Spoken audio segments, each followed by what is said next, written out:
Welcome to Humanity at its Best. I'm Carol Cohn, and today we have a fascinating group joining us called the Iron Mosquitoes. The Iron Mosquitoes is a FIRST robotics team, and they're going to talk with us today about their engagement in STEM, science, technology, engineering, and math through FIRST, and then how they had an extraordinary pivot to help others out during the COVID-19 pandemic. So welcome to the show, Ryan and Oscar. Well, I'm Oscar Quivisto. I'm from Babbit, Minnesota, northern Minnesota. I'm a part of the Iron Mosquitoes robotics team. I'm going to be a senior next year, junior currently. And you've been involved in FIRST for how long? This is my third year being involved in FIRST. And Ryan, tell me your role in FIRST. So the Iron Mosquitoes, we're a small school. There's 80 kids, grades 9 to 12. We're also in the Iron Range up here. So it's iron is what we produce and the main economy is based on. So we went with Iron Mosquitoes because we're small, but mosquitoes are, persistent and surprisingly effective. So we thought that would fit our mission. So I'm a mentor with the team. I'm also a teacher at the school. And I got involved because someone just said, hey, this is a pretty neat thing, and we've got a grant for you because the cost of doing this seems way over your head as a teacher. But once you get into it, you just see the learning that happens and the passion that students have for FIRST, and you just can't stop at that point. So I'm hooked. And how many students are involved in your team? So our team has 20 actively engaged students, plus a few more that do a part of a season. But 20 students out of about 80 to 90 in the school. So we're about 15 to 20% of the entire school population. That's a lot of the school population. What have been some of the best outcomes from having so much of the school involved in FIRST? I think it's interesting how many students see a career path and connect it to future jobs, and they tap into something that they didn't know they could do. It's high tech. They can see this is the part on this huge piece of machinery, or, this is how these people program this kind of self-driving car or something. They have an image they see a pathway into those sort of careers.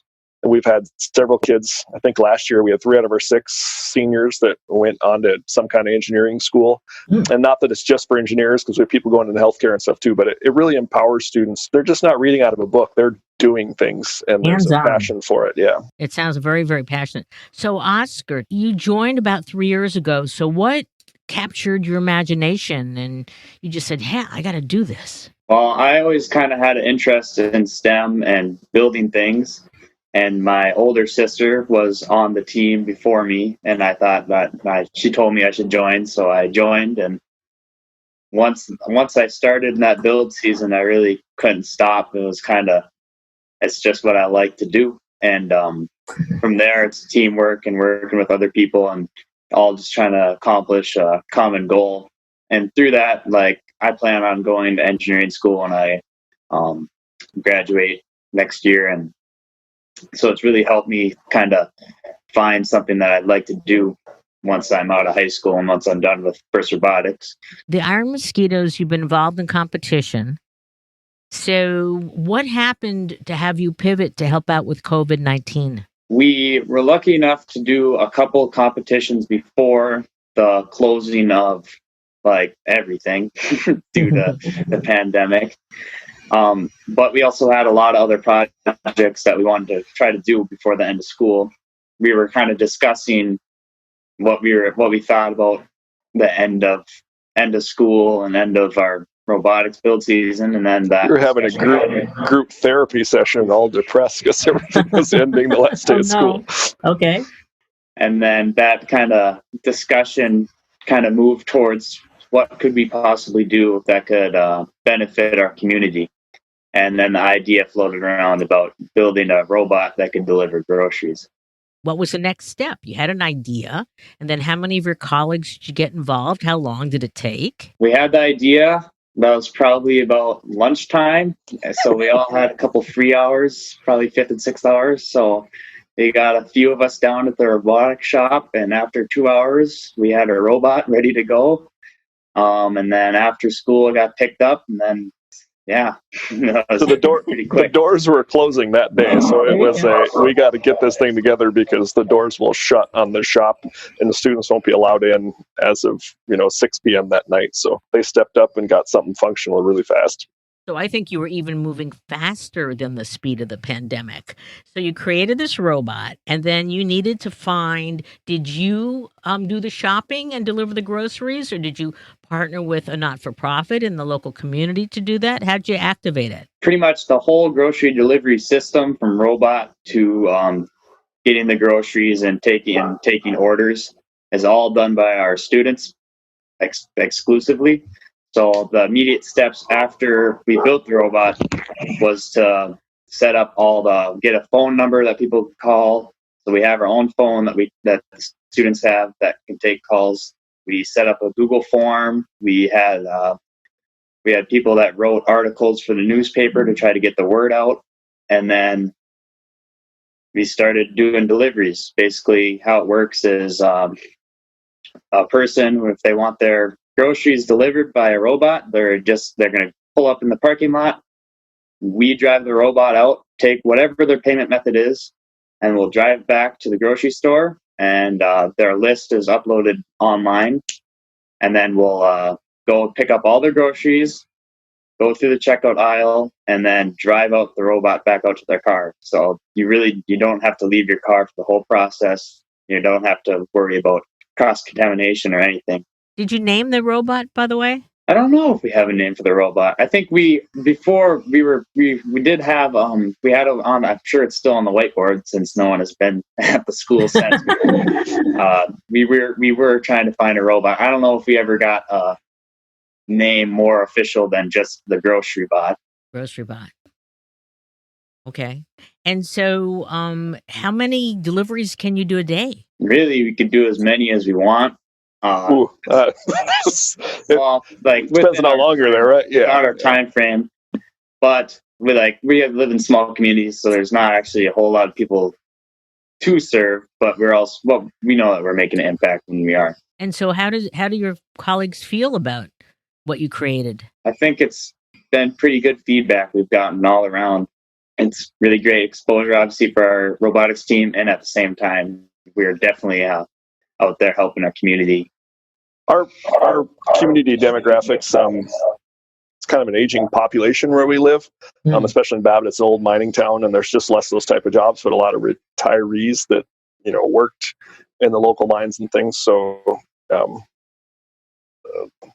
there's a need for that sort of thing where we are, and yeah, it's being there with the kids a couple times, just seeing people come in and they know about the story and they saw it on the news or something, and they're just like, wow, this is great. And they're sending pictures to their grandkids in another part of the state and stuff, like stopping to take pictures. And then the people taking advantages.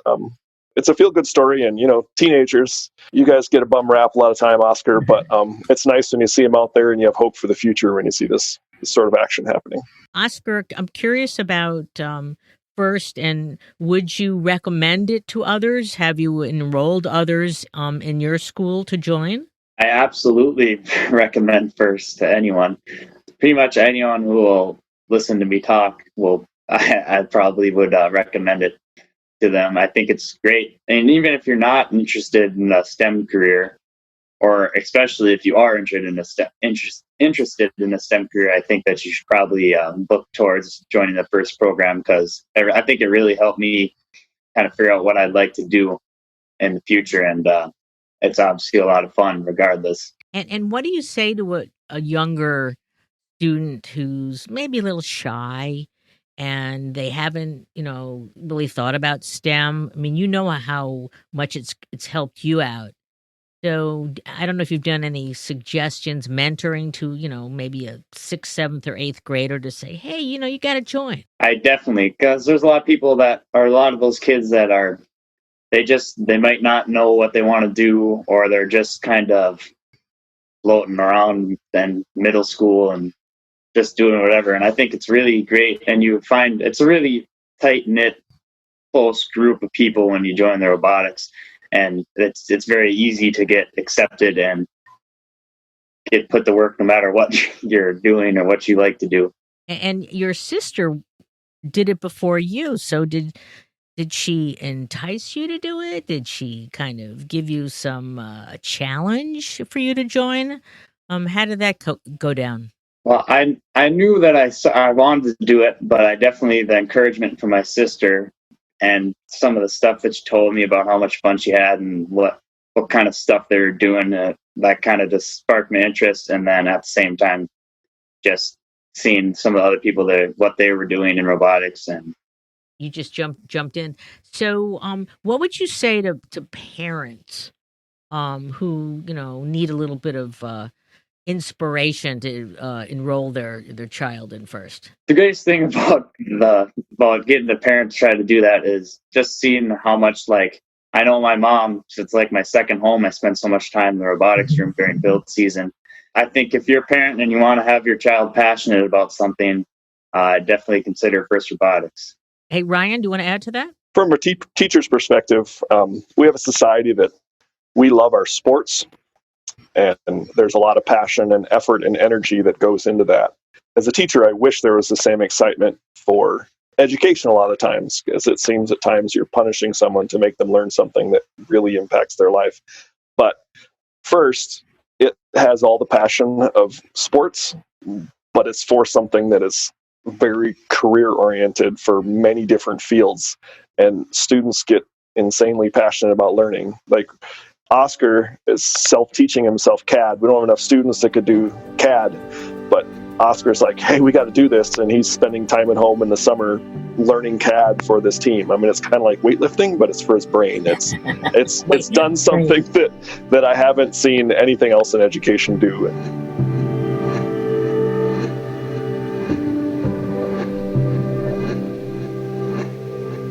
Joining me today are three wonderful young women who are leading the first robotics team called the Thunderbots. And so I would like to welcome Avanti, Isha, and Sammy to the show. And so why don't you start out by telling us, where you guys are today and the derivation of the Thunderbots and your early successes. Yeah, so my name's Avanti. I'm one of the team members from the Thunderbots representing us today. And so I am actually from Sacramento, California, specifically Granite Bay. And our team has been around since 2013. Some of our earliest successes are going to the Global Innovation Tournament because of our project that was actually to solve the world problem of the clean water crisis. So that's pretty crazy. But ever since then, we've continued wanting to make an impact on the world, and that's why we're here today talking to you guys. Yeah. So that's great. So how about Isha and Sammy? What was the why did you get involved with FIRST? And love to hear a little bit about, you went to Turkey. So you were representing almost the entire US. And so a little bit about that too. Yeah, so my name is Isha Narayanan. I also live in Sacramento, California.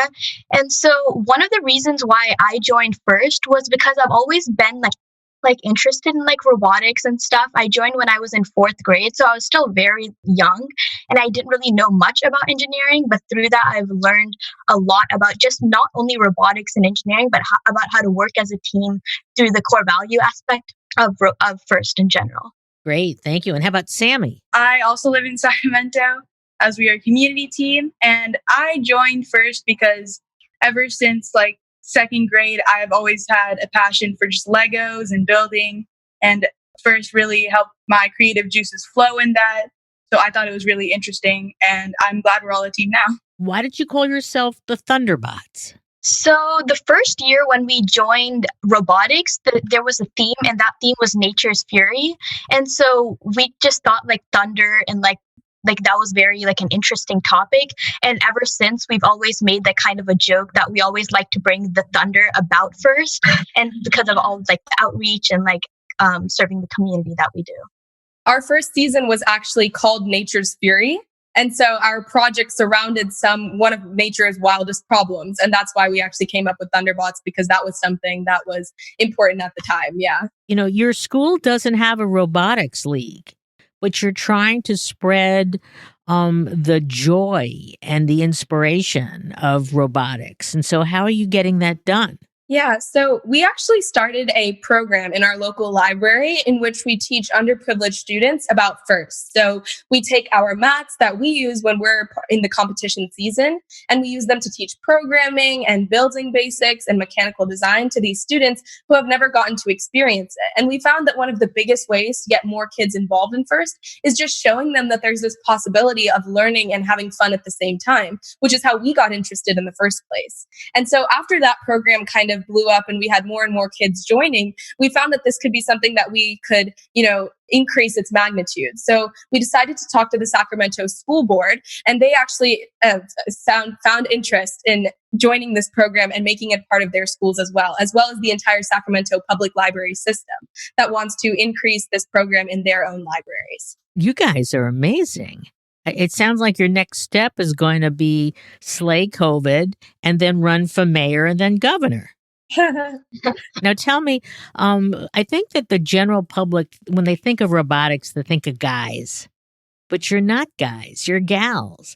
And so what sort of advice do you have for young women, especially since you started out in grade 4, to get involved in robotics and STEM?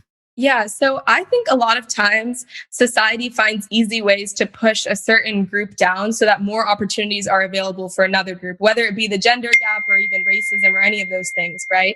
So when it comes to this, there's actually a saying, #FirstLikeAGirl, that a team created that we strongly believe in. And we find that it doesn't matter who you are. Like FIRST is interesting to almost everybody. If you want to be a part of a competition, FIRST has that for you. If you want to feel like you're a part of a sport, FIRST has that for you. If you're just interested in science, FIRST has that for you. It kind of encapsulates all the different things that could be interesting to a kid, whether it be playing, whether it be learning, and allows them to have opportunities to explore those things. So it really doesn't matter if you are a girl or boy, if you're a kid, right? And kids should be interested in the same things, and they are interested in the same things. And there's no reason for us to believe that certain groups aren't. So. And so your team, you were invited to go to Houston to the championships, and you were doing something very special there. What was that? Well, what we were doing there is because we want FIRST to be more known around the world, we hosted a workshop where we talked to teams around the world on how they can start a program similar to ours in our local library all around. How old were you when you got in front of your library system and the Sacramento governmental officials? So we started the library program about 2 years ago. So most of us are around 15, so probably like around when we're 12 or 13 years old. We started this program. And we started working with the local assemblyman here, Kevin Kiley, as well as our state treasurer about these robotics and FIRST related things, all the way back when we were just in 6th grade. He was actually attending our tournaments all the way up to 8th grade. And so we're working with them on STEM legislations and putting FIRST into schools and making them almost required. So yeah, it's been a long time. So how did you get so smart at such a young age? I think it was FIRST, really. I think that the biggest reason that we are good, strong speakers, the reason that we speak educatedly, because FIRST has allowed us to want to be educated, or not necessarily want to be educated, but want to learn more and more because it's fun to learn about the world's problems. At first, it can seem scary and like, oh, I already have school. I already have basic math that I need to be learning. Why do I, as a kid, need to go educate myself more? Isn't that what college is for? But when there are kids who have the same opportunities to create solutions to world problems that adults and scientists who have PhDs do, you find that, okay, maybe educating myself and learning more and more about the world could actually lead me to have an impact on the world before I even get to college and before I even become an adult, right? You want to have the longest amount of time that you have to make an impact on the world. And I think FIRST really instills that belief in kids and makes them want to learn more. So that's a perfect segue to talk about what you're doing during the pandemic. Yeah, so during the pandemic, we like all of our team members, we've decided to do different things. So some of us have made like greeting cards and gave it to like hospice centers and senior citizen cares to help them during this time because they're really like worried about what would happen to them. Some of us made like face shields and like donated to the Plaza Food Bank. We also help tutor other kids that like go to your same school who are having a more difficult time adjusting to this whole new like online Zoom classes. And we sewed face masks and we collected food donations and donated it to the Placer Food Bank.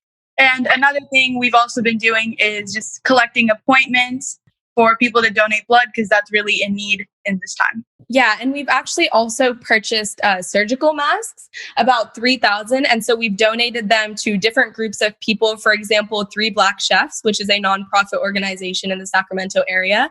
They feed the homeless and others out of work food, but even their clients and employees find that masks are necessary for where they work, as well as the Stockton Boulevard Partnership that gives masks and food to small business workers and owners in the area that are out of work now, as well as bigger groups that are actually in the healthcare industry. So the Care Center in Los Angeles, we donated 800 masks to them, and they help the uninsured in Southern California, as well as Weave and Core Medical Clinic.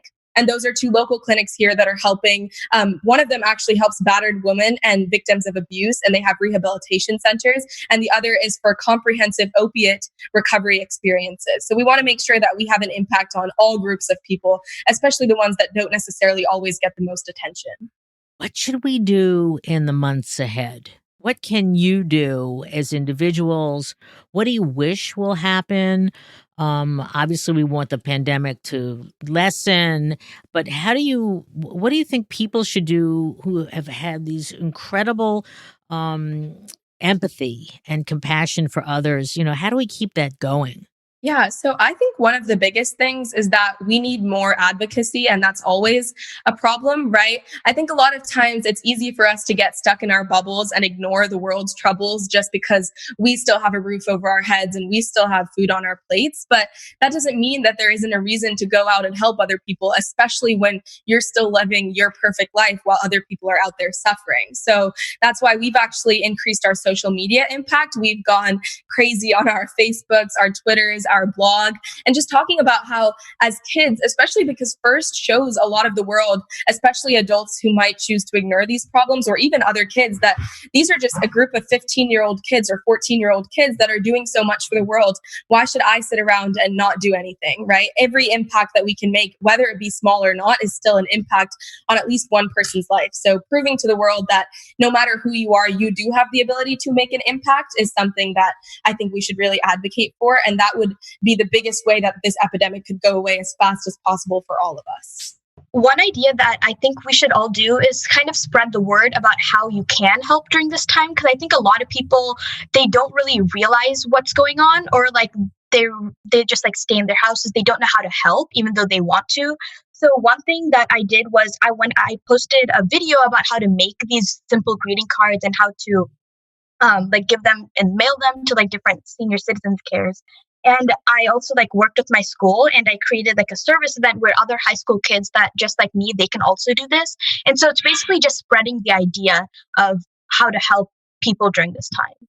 And to help spread awareness, something that a lot of kids could do is just make flyers and post them around your neighborhood.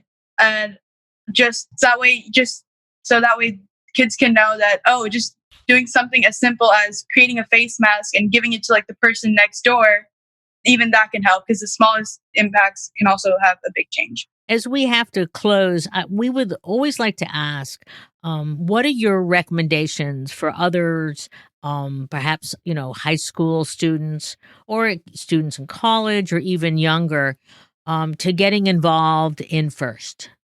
So I think that one of the biggest advocacies our team expresses is every time we talk to our friends or anybody else about First, we tell them, why are you scared of it? Why are you scared when you hear the word robotics? And they think, it's because, I don't know, I just feel like I'm not smart enough to be a part of a robotics team. That seems like a lot of work. That seems like something that would be out of my expertise, right?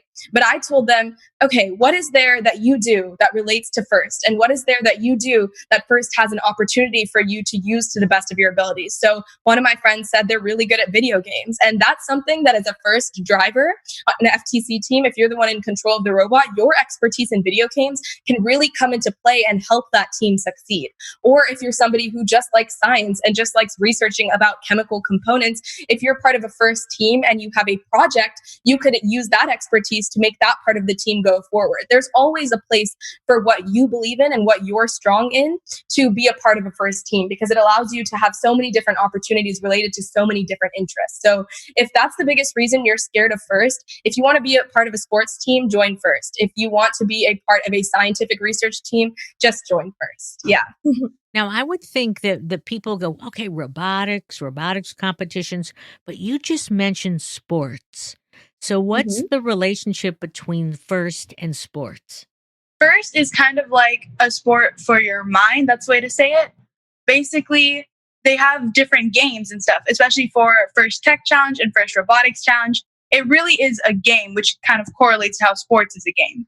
And also, like, sports isn't just about like kicking a ball and like scoring a goal. It's about how you work as a team and like how you solve issues. And I think that's something really that FIRST incorporates very well, especially in FLL, First Lego League, where there's the core values aspect. It really teaches you how to work as a team from a really young age and like how to solve problems, which is like a really important life skill. Yeah, and I think that one of the biggest ways that FIRST is just like being a part of a sports team is if you go to any tournament, if you go to any kind of championship, you'll see that the way that these kids celebrate is not like a bunch of kids with glasses looking all nerdy sitting in a room celebrating their robot moving. It's like all of these kids in a huge auditorium with fireworks and music playing and celebrating together all of their achievements. And it's just like any other sport where you would go and celebrate, and not just for kicking a ball, your achievements, but also for creating this magnificent innovation and realizing that you're part of something bigger than yourself and that you're part of this big group of people that shares the same interest as you. That's why people love sports so much. It's like, oh, look, they also love soccer. Let's all unify and be a part of something together. If you all love robotics and you all love being a part of this big game, then you find the same reasons to celebrate and the same kind of celebration together as you would in any kind of sport.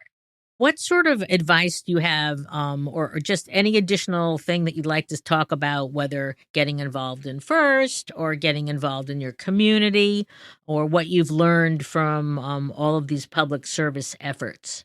Yeah, I think one of the biggest things, and I've actually been quoted for this line before, is that I think that FIRST shows everybody that children have the ability to overcome this said unfeasibility to change the world. A lot of people think that as kids, you shouldn't be able to make an impact, or you just don't have the resources to make an impact. But our team and every other FIRST team that's out there and making an impact right now has already proved that wrong by proving that donating 500 pounds of food can make sure that no one goes hungry during this time, or even when it's not this time and there's a reason to make an impact, or just stitching up at least 15 masks can save 15 lives. Those small impacts, but seeing how they can actually make a difference in other people's lives can show you that you have the ability to change the world. So never be stuck in this bubble that as a girl or as a kid or any kind of thing that society tries to push you back on is a reason that you can't go out there and prove to the world that they're wrong and that you can make a difference. And that's one of the biggest things that FIRST instills in people. It tries to make sure that they prove every kind of thing that society says to hold people back is wrong, and that no matter who you are, you can make a difference.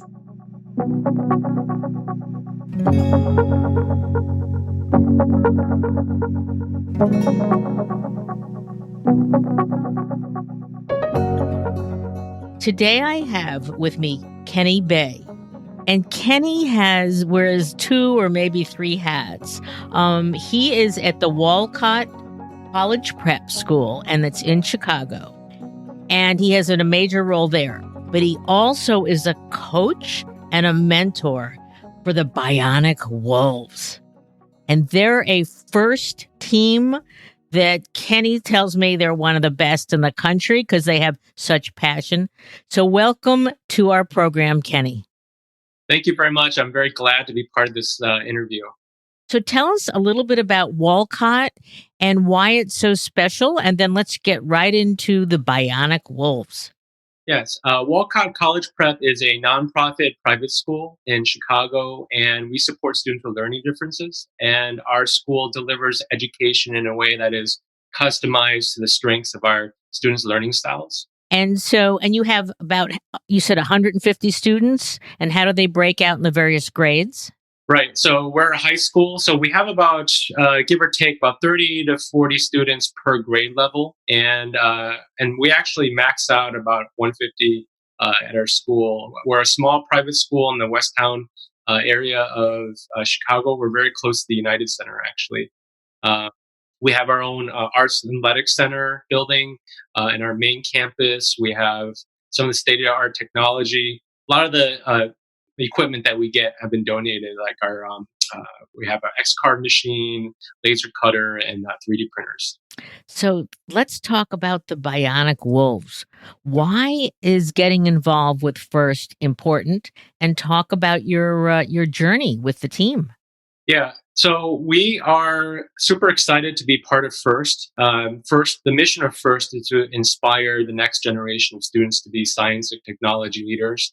And if you think about our next generation, our youth, I mean, there are future engineers, doctors, scientists, mathematicians. Especially now that we're in a pandemic, given that situation, we need more of our youth to step up to be innovators and to solve problems that currently that we're going through.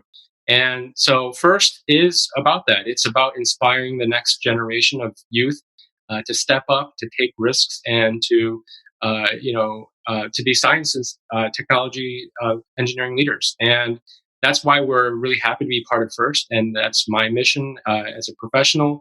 And I'm always looking for opportunities to inspire my students to pursue science, technology, engineering, and math. Do you have both guys and gals on the team? Yes, we do. I'm very proud to say we have a very diverse group of students. So we have students from different backgrounds. I always encourage my female students to participate. So we have two particular students. We have two girls and 8 gentlemen that are on our team. But I'm always looking for more kind of a balance every year, and I encourage my female students to participate because we definitely need more female engineers. Absolutely. And so have they been to the finals? So our team is so how the competitions work is basically we have local qualifier events, and then once you do really well at the qualifiers, then you move up to state and then regional, and then there's like the championship event. So our team, we're known for more innovation, and we may not have the best robot in a given competition, but we're really darn good at being resourceful. We're good at creating just unique projects.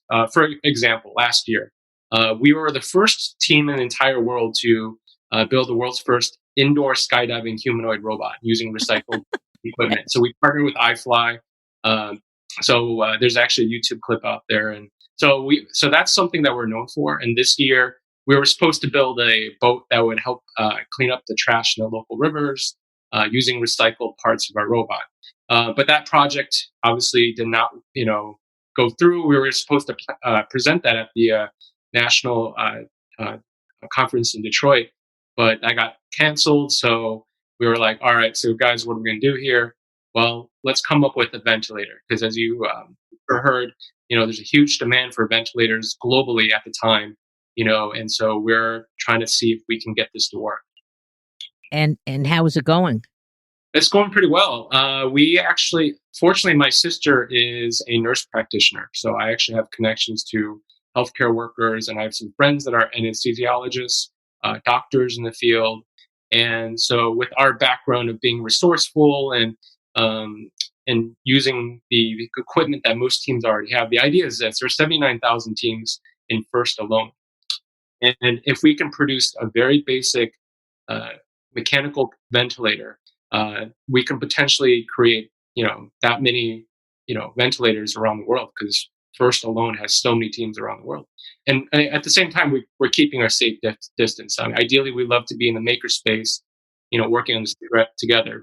But I have all the parts, and then so we've just been virtually meeting online, where students can virtually meet and talk about what they can do. So, for example, one of my students, he's doing CAD modeling. I have another one that's doing the programming portion of it, and for me, I'm just tinkering with the materials that we have here. And how do your students feel about the challenge of making a ventilator and why it's important? They feel like they're making an impact, and that we're learning a lot. We have received criticism though, as we early on when we started this project. Some of the criticism we've gotten was like, building ventilators should only be done by professionals and adults. Kids shouldn't mess around with this. You're going to kill someone. You don't even bother trying, right? And so we've gotten some harsh criticism, through forums and because we were trying to get some feedback on some ideas, and at there was a moment where like, oh man, should we be doing this? Should we just not bother with this? Should we just leave it to the professionals? But again, I have to go back to the purpose of why we're doing this, and the mission of FIRST is to inspire the next generation to be science technology leaders. How are you going to expect our kids to be these leaders if we don't take risks and try? And so we're doing this again with the support of healthcare workers. It's not like we're doing this blindly, and we're getting professional support on the side and having our students spearhead this project. They're learning through the process what can work and what doesn't work. What can you do in a hospital and what you can't do in a hospital. So it's been a very rewarding process, and that's what I find very fulfilling with this experience. So, are there any other stories from any of your students in terms of just the ventilator project? How they have felt about getting involved in it? Did they meet students in other, cities or countries, and they made new friends? So we've been getting a lot of press actually recently once an article was posted about our project, and this has been giving an opportunity for my students to voice how this project is important in inspiring the youth to step up and pursue science, technology, engineering. So, for example, Bethany, I can say her name because she was actually part of this interview that we did with FIRST, and I don't know how much I can say, but like they're going to be publishing this big thing. And Bethany had an opportunity about sharing how it's really important as diverse learners and also a student of color and a female to represent in the STEM field. And so what she's been doing is helping with facilitating some of the meetings. Because again, every one of our students have different skill levels and talents, and Bethany's a good glue. She brings everyone together. And Lionel is one of my other students. He is an extreme, just skill. He's really good at CAD. Like he's really good at designing things on the computer, modeling, and so he has this opportunity to share his model through forums, get feedback from other FIRST teams, not just ours. It's not about this one team, because FIRST, I know they value gracious professionalism, and teams are supporting teams. And yes, at the end of the day, it is a competition first. But here we're in a pandemic. It's not a competition. This is all the teams coming together from FIRST, pulling together all the resources, all our knowledge, so that we can really potentially help people out there who need this. And so, what would you say to other teachers at other schools, whether they're for students with differences or a traditional high school? And they didn't know about FIRST, but you wanted to convince them, perhaps? What might you say? FIRST is, to me, just one of the most amazing communities to be part of. They have so many great resources for newer teams that have not experienced, anything like this. I remember when I signed up for FIRST, I had no clue how to build any of these robots. I didn't have a lot of money. I didn't know where to begin, actually. I remember that feeling, and I just thought it was really cool. It's a really good way to get this kids engaged. I mean, I think about like how we spend our Saturdays. Like, how are you going to get a kid to come up, wake up really early morning on Saturday, work on a robot all morning till afternoon, sometimes in the evening, and we're not forcing these kids to do it. They just love it so much. It's a way to like bring these kids into something that is very hands-on, that is very experiential, and they collaborate with so many different people, not just within your own team, but from other teams in your area. I think it's a great opportunity and to showcase talents, the kids' talents. So is there anything else you'd love to add about either Bionic Wolves or Walcott or First? I just want to thank all my supporters. I want to thank my principal, Dr. Miriam Pike. I wouldn't be here today without just my principal and the support of my colleagues at Walcott College Prep. Just phenomenal parents and families and my students out there. We wouldn't be here without them. So I just thank you for my colleagues again and my family members, my sister who is supportive, who is a nurse practitioner right now. And I also want to thank the organization of First, especially Dean Kamen, if you're hearing this. Thank you so much for being a role model for our students who are dyslexic, who have a learning difference. You really inspire them to feel like, hey, if Dean Kamen could do this, one of our kids could do the same thing. I'm just really excited. This summer, I'm actually going to be teaching at a online robotics camp. It's a program through UB Tech. They're like a week-long program. I'm looking forward to it. It's called Camp Aspire through UB Tech Education. So I'm looking forward to doing that this summer, where I can teach other kids how to make something like this and learn about the process that goes with it and how to communicate with healthcare workers. It's been really interesting.